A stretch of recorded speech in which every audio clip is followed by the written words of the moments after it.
efectivamente, bueno, pues el tema se me encargó revisar, que es el tratamiento con terapia de gafas nasales de alto flujo. A ver, perdón, no sé si va esto. Vale. Simplemente los conflictos de interés, si alguno tiene interés en que se los aclare, estaré encantado de hacerlo al final de la sesión. Y el esquema de la charla. Así que quiero decir que todo lo que voy a presentar va dirigido a adultos. El alto flujo es algo que hemos aprendido o heredado de los pediatras y, por tanto, el campo en pediatría es muchísimo mayor y también muy interesante, pero por cuestiones de economía de tiempo lo voy a limitar a adultos, ¿no? Este es el esquema de la charla. Revisaremos un poco la fisiopatología de por qué es eficaz el alto flujo, las evidencias de beneficio, el por qué, en qué entidades puede ser beneficiosa y en cuáles no, y con qué sistemas disponemos, esto lo pasaremos muy rápidamente, y los protocolos de inicio, monitorización o predictores de éxito, en lo que también iremos más rápidamente. Al final, las gafas nasales de alto flujo no son solo una forma más de dar oxígeno, y tampoco es una forma más cara de dar oxígeno, ¿no? Va un poco más allá, y yo quizá la definición que más creo que se ajusta a este tratamiento es un sistema abierto, a diferencia de la ventilación no invasiva, que busca ser un sistema hermético, que permite entregar unos flujos muy altos de una mezcla de aire y oxígeno, a veces incluso solo aire, FiO2 del 21%, de manera humidificada, con un 100% de humedad, y calefactada para que sea mejor tolerable. ¿Y cuáles son los mecanismos fisiopatológicos que están detrás del beneficio de este tipo de tratamiento? Se han propuesto 6, ¿no?, que ahora iremos revisando uno por uno. El lavado del espacio muerto nasofaringeo, la disminución del trabajo respiratorio mejorando la mecánica, el cierto efecto, y este es uno de los mitos del alto flujo, de presión positiva, un efecto pseudo-PIP, y el asegurar la FiO2 a lo largo de todo el ciclo respiratorio disminuye el coste metabólico de acondicionar el gas inspirado y mejora el drenaje de secreciones por un efecto humidificador. Bien, el lavado del espacio muerto anatómico, un poco la base de este efecto es limpiar de gas exhalado todo el espacio de la hipofaringe, de las grandes vías respiratorias, para que en la siguiente inspiración ese gas exhalado, ese gas que sale del alveolo, no vuelva a entrar. Esto está demostrado en animales de investigación y mediante análisis de gases exhalados en modelos in vitro, pero también in vivo. Y quizá este efecto es mucho más importante en situaciones de apnea o de hipoventilación, por ejemplo en obesidades hipoventilación o en otro tipo de enfermos con un patrón ventilatorio de menor volumen corriente o volumen minuto. En algún modelo experimental, por cada litro de alto flujo que se aumentaba, mejoraba el lavado de gas exhalado en 1,8 mililitros por segundo, ¿no? Para entender este efecto, yo lo centraría en esta imagen. Vale. Cuando respiramos, por ejemplo, un volumen tidal de 450 mililitros, 150 mililitros van a corresponder a gas de espacio muerto anatómico. Es decir, cuando entran estos 450, ¿vale?, estos 150 de la expiración anterior, que están ocupando el volumen de espacio muerto anatómico, vuelven a entrar en el alveolo, de tal manera que solo tenemos 300 mililitros de gas fresco y 150 mililitros de gas que ya ha sido respirado, por así decirlo. El alto flujo lo que va a conseguir es aumentar el lavado de este gas, evitando el reservorio de gas exhalado que se produce en toda la vía aérea superior y en la tráquea, permitiendo que aumente el gas fresco inhalado. Este sería un ejemplo en vídeo, vamos a pasarlo muy rápido, en un modelo en el cual se ha teñido el CO2 de rojo y al final de la expiración, en ventilación espontánea, toda la vía aérea superior queda rellena de gas exhalado y por tanto rico en CO2. En la siguiente inspiración, todo este gas va a volver a entrar al alveolo, aumentando el contenido de CO2 en el gas inhalado. Sin embargo, cuando utilizamos, vamos a pasar un poquito más rápido, cuando utilizamos alto flujo, el lavado de esta vía aérea superior es mucho mayor y en la siguiente inspiración, como veis al final de la expiración apenas queda gas exhalado en toda la vía aérea, en la siguiente inspiración la cantidad de gas fresco que entra en la vía aérea es mayor.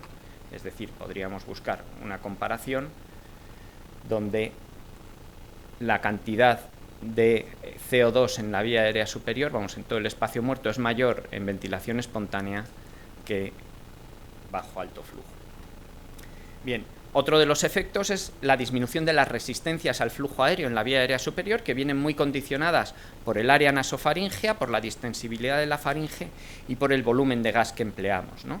Y en esto también las gafas nasales van a proporcionar flujos altos que son iguales o superiores al flujo inspiratorio del paciente, compensando estas resistencias de la vía aérea superior y generando menor trabajo respiratorio. El otro mito de las gafas de alto flujo, y digo mito porque siempre se utiliza como un argumento muy potente, y existe como tal este efecto PIP, pero probablemente tiene menor repercusión o menor importancia de la que últimamente se está especulando, ¿no? Los picos de flujo altos generan una pequeña presión positiva en vía aérea, que se produce sobre todo cuando el paciente exhala contra este flujo que entra. Es decir, más que un efecto CPAP, podríamos hablar de un efecto PIP. Esta presión va a ser variable dependiendo de las resistencias de la vía aérea superior, pero sabemos como norma general que por cada 10 litros por minuto de incremento de flujo, la presión en la vía aérea puede aumentar pues casi 1 centímetro de agua, ¿no? O si tenemos menos resistencias porque estamos respirando con la boca abierta, pues esta presión positiva que se genera disminuye de forma bastante importante. Pero en general esto lo hace útil en aquellas situaciones en las que se requiere presión positiva externa. El EPOC que tiene mucho autopip, el edema agudo de pulmón o, que me perdonen los pediatras, las bronquiolitis en lactantes, que también pueden beneficiarse de este efecto. Este sería el ejemplo de una ventilación espontánea donde pues hay una pequeña presión positiva expiratoria y esta aumenta de manera muy importante cuando choca con el flujo que estamos aplicando utilizando gafas nasales de alto flujo, generando una presión positiva que es mayoritariamente que se da mayoritariamente en la fase expiratoria.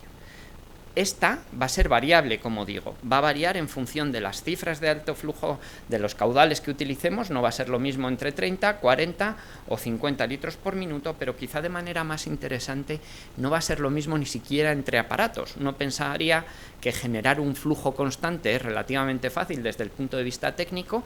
Bueno, pues hay variaciones entre distintos aparatos, entre el Airvo, el T75, el SV300, que hacen que no sean equiparables esos niveles de presión positiva que se pueden generar, ¿no? Y dependen mucho de la respiración con la boca abierta. Todo esto va a mejorar, como digo, la mecánica ventilatoria, evita y corrige zonas atelectasiadas y produce un patrón ventilatorio más lento y más profundo. Incrementa el volumen corriente en torno a un 10%. Pero sobre todo aumenta el volumen pulmonar al final de la expiración. De manera muy importante, este efecto va a mejorar la capacidad residual funcional y va a mejorar la compliance. Pero no es una ventilación mecánica. En general vamos a encontrar en la mayor parte de los estudios mejorías de la frecuencia respiratoria, disminución del trabajo respiratorio, pero poco cambio en la PCO2 si lo comparamos con una ventilación mecánica, ¿no? Estos son algunos de los ejemplos en distintos trabajos. Este de Carratalá tiene un truco y es que median a las 24 horas. Bueno, pues lo normal es que a las 24 horas haya mejorado la PCO2, aunque sea de forma espontánea. La mayoría mejoran la frecuencia respiratoria, pero la PCO2 se mantiene relativamente constante en las primeras horas de tratamiento. Pero como digo, quizá lo más interesante, y esto es un ejemplo medido con tomografía de impedancia eléctrica, vemos que se consiguen reclutar áreas distales. Esto sería en ventilación espontánea, prácticamente esto mide la aireación del parénquima pulmonar, ¿vale? Y sin embargo, cuando aplicamos oxígeno de alto flujo o gafas nasales de alto flujo, se consiguen reclutar áreas mucho más distales, aumentando la capacidad residual funcional de manera muy notable. Bien. El otro gran efecto es que asegura la FiO2 durante todo el ciclo respiratorio. Uno de los problemas de los sistemas de oxígeno convencionales es que la cantidad de FiO2 entregada puede variar dependiendo del patrón ventilatorio del paciente. Bueno, al generar picos inspiratorios de flujo inspiratorio con una FiO2 constante a lo largo de todo el ciclo, aseguramos que el paciente que respira con picos de flujo de 30 litros por minuto mantiene todo este ciclo con una FiO2 determinada. Y sin embargo, si usamos, por ejemplo, gafas nasales, en este caso a 10 litros por minuto, todo lo que pase de estos picos de flujo van a variar porque va a ser dependiente del aire ambiente, y esto nos va a dar una FiO2 que realmente es variable. La ventaja que tiene el alto flujo y lo que hace creer en ocasiones que permite usar, y pongo entre comillas, menos FiO2 que con un Ventimás o con unas gafas nasales es esto, porque durante todo el ciclo es capaz de cubrirlo con una FiO2 determinada. También mejora el acondicionamiento del gas, manteniendo la humedad y la función mucociliar, y evita los problemas derivados de la destrucción de cilios que se produce cuando usamos gas seco, mejorando el drenaje de secreciones. Este es un ejemplo, también lo voy a pasar un poco rápido, de dos epitelios. Esto está hecho en epitelio de oveja, sometidos a 100% de humedad, o al que se le va bajando progresivamente la humedad y se van produciendo impactos mucosos y pérdida de la función ciliar, de tal manera que cuando acaba tras una hora se ha perdido completamente la función mucociliar y el transporte de las secreciones. Por tanto, por su fisiopatología, probablemente en aquella entidad en la que más interesante puede resultar es en el fracaso respiratorio hipoxémico.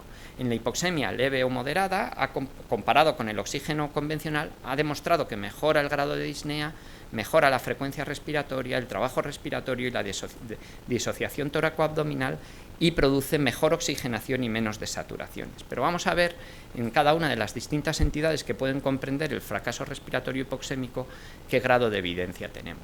Este es un metaanálisis y un informe basado en la evidencia con distintas entidades que vamos a ir viendo ahora una por una. Pero quizá en el fallo hipoxémico uno de los trabajos más relevantes en el uso del alto flujo fue este New England publicado en 2015, donde utilizaron 300 pacientes que se aleatorizaban por fallo hipoxémico con una PAFI menor de 300 a una rama de oxígeno convencional, a una rama de ventilación no invasiva y a una rama de gases de oxígeno de alto flujo. La mayor parte de ellos tenían neumonía, y cuando se analizan no hay diferencias en la tasa de intubación, diferencias estadísticamente significativas, pero bueno, clínicamente ya hay algo que llama la atención. Pero cuando hacen un subanálisis post-hoc, mirando qué pasa con aquellos más graves, con aquellos que tenían una PAFI por debajo de 200, sorpresa, los que más se mueren, en contra de lo que uno podría pensar, son aquellos sometidos a ventilación mecánica no invasiva. Se mueren más incluso que aquellos sometidos a oxígeno estándar, y los que menos intubación requieren y mejor mortalidad tienen son los sometidos a oxígeno de alto flujo. Curiosamente, este es un primer toque de alerta, y es que quizá el resumen más importante de este trabajo es que la ventilación no invasiva en el fallo hipóxico hay que tomarla con cuidado, porque en algunas circunstancias mata más que el oxígeno convencional. Pero con respecto al alto flujo, pues parece una alternativa interesante al uso de reservorio y de FiO2 de más de 50-60%, y de hecho muchas guías de urgencias ya proponen que cuando necesitamos utilizar pues, FiO2 por encima de 0,5 o flujos por encima de 6 o 10 litros por minuto, saltemos a alto flujo, ¿no? Sin embargo, hay metaanálisis muy recientes, me parece que de este mismo mes, donde se analiza su efecto, por ejemplo, en el ámbito de urgencias comparado con oxígeno convencional o con ventilación no invasiva, y no se encuentran diferencias ni en mortalidad, ni en tasa de intubación, o en necesidad de hospitalización o fallos de tratamiento, ¿vale? Sí, esto sería para intubación, o para mortalidad no hay grandes diferencias. También es verdad que el volumen de pacientes que se incluyen en cada uno de estos estudios pues es bastante modesto, ¿no? En inmunodeprimidos se ha utilizado también con la misma intención que cuando se utiliza la ventilación no invasiva, evitar la intubación de estos pacientes. Y sin embargo tenemos hallazgos similares al estudio que os enseñaba antes, el estudio Florali del New England, ¿no? Sí que demuestra que disminuye la mortalidad, pero cuando se compara con ventilación no invasiva, en este trabajo de 2016 o en este otro de Frat, la ventilación no invasiva en estos fallos que son hipóxicos sigue teniendo mayor mortalidad que el alto flujo, o incluso que el oxígeno convencional. Fijaros aquí, 31% de intubación en el grupo de alto flujo frente al 65% de ventilación no invasiva o el 43% de oxígeno convencional. Por tanto, y esto es un poco el resumen de estos estudios, cuidado con la ventilación en estos pacientes, y el alto flujo puede ser una alternativa, especialmente si el paciente no reúne unos criterios muy adecuados para su intubación. Tampoco conviene utilizarlo como tratamiento de rescate tras fallo de ventilación o de oxígeno convencional, porque estaríamos demorando una intubación necesaria y probablemente aumentando una mortalidad en estos pacientes de forma innecesaria. Se ha utilizado también para prevenir la reintubación en aquellos pacientes en riesgo de fracaso post-extubación. En este sentido, Gonzalo Hernández tiene trabajos muy interesantes con un número muy respetable de pacientes, tanto en pacientes con alto riesgo de reintubación, donde disminuye ese riesgo, como incluso en pacientes con bajo riesgo de intubación, donde pues ese riesgo, el impacto es menor, pero también es significativo. Se puede utilizar combinado con la ventilación en pacientes con alto riesgo de reintubación. Este está publicado este mismo mes en JAMA, 600 pacientes en los que se comparaba por riesgo de reintubación tras extubar, ventilación de alto flujo ventilación no invasiva con alto flujo versus solo alto flujo, y el grupo en el que se combinaba ventilación y alto flujo pues tenía menos tasa de reintubación que aquel que iba solo a alto flujo, y tiene su sentido, ¿no? Este es un ejemplo de un paciente nuestro donde tenemos la ecografía diafragmática simultánea y sincronizada con la ventilación no invasiva, presión, flujo y electromiograma para external y diafragmáticos de superficie. Y aquí podéis ver pues un poco la movilidad del diafragma bajo ventilación no invasiva, aquí justo la estábamos midiendo, y el esfuerzo muscular que hace el paciente pues está bastante controlado, y cuando intentamos desconectarlo del respirador, lo que nos encontramos es, y esto es en ventilación espontánea, que la tolerancia del paciente era mucho peor, prácticamente se nos sale el esfuerzo muscular de la escala que teníamos puesta, y mirad los swings que pega el diafragma, qué movilidad tan grande, y esto al final conduce al agotamiento del paciente. Sin embargo, cuando lo intentábamos destetar como paso intermedio a alto flujo, conseguíamos una ventilación en la cual descargábamos algo más que en espontánea la musculatura, el diafragma se comportaba de una manera pues menos exigente para el esfuerzo de la paciente y toleraba mejor esta desconexión. Y esto también está comprobado en un trabajo muy reciente, también de este mismo año, donde se veía que aliviaba el trabajo muscular del diafragma de manera similar a la ventilación, aunque además usaban presiones muy bajitas de BiPAP frente a la ventilación espontánea. Esto se hacía midiendo la fracción de engrosamiento del diafragma. En este sentido, también encontré un trabajo interesante en la misma línea sobre el efecto del alto flujo en la función diafragmática, del cual solo pude rescatar las palabras, la conclusión del resumen y las palabras EPOC y alto flujo, ¿no? La conclusión del resumen pues parecía bastante evidente, que podía mejorar la fatiga diafragmática, pero no tenía mucho efecto en la PCO2, pero cuando intenté pues leer un poco más el artículo me encontré con esto. Si alguien se atreve, yo le paso el artículo para ver si me ayuda. Bien, se puede utilizar también en la oxigenación preintubación, ¿vale? Demostrando en algunos casos, aunque esto es más controvertido, disminuir los eventos hipóxicos, y son poblaciones muy heterogéneas. Probablemente por ahora no sea rutinario. En insuficiencia cardíaca también se ha utilizado, aunque hay poca evidencia todavía. En el posoperatorio, este es un metaanálisis también muy reciente, donde pues parece disminuir la necesidad de la intubación, parece disminuir la necesidad de escalar tratamiento respiratorio, pero tenemos poco efecto todavía en mortalidad.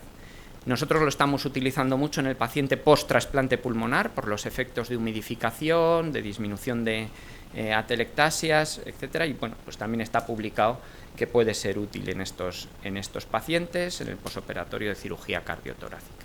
También se ha utilizado en procedimientos, por ejemplo, con resultados variables. Parece interesante en endoscopia digestiva, en aquellos en los que hay que sedar con propofol, pues disminuye los baches hipóxicos, pero no es superior a hacer, por ejemplo, broncoscopia con alto flujo versus broncoscopia con ventilación. El alto flujo no parece superior a la ventilación no invasiva en mantener la oxigenación y la ventilación.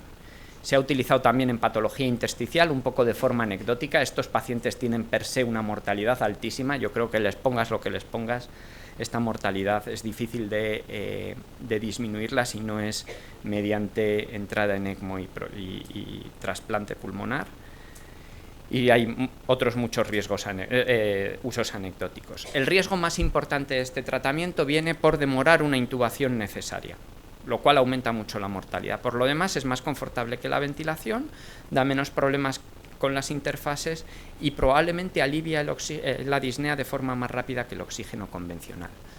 Dos palabras sobre el uso crónico. Se está utilizando o se está empezando a evaluar su interés en pacientes con EPOC. Parece que puede generar de forma crónica menos exacerbaciones y menos ingresos. Y su uso en paliativos pues también se puede utilizar en ámbito hospitalario para el control de la disnea, pero como todo debe utilizarse con mucha cautela, porque de ser un método en el que buscamos paliar síntomas, puede ser un método en el que lo único que consiga sea prolongar una agonía, ¿no?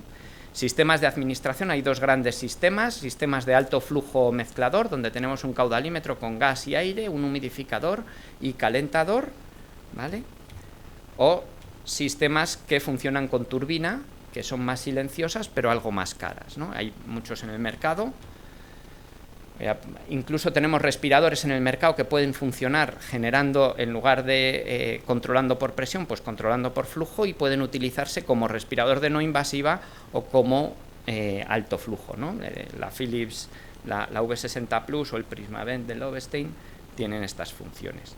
También podemos utilizarlo para vehiculizar nebulizados, y no son solo gafas nasales, sino que podemos utilizar pues muchas otras interfaces.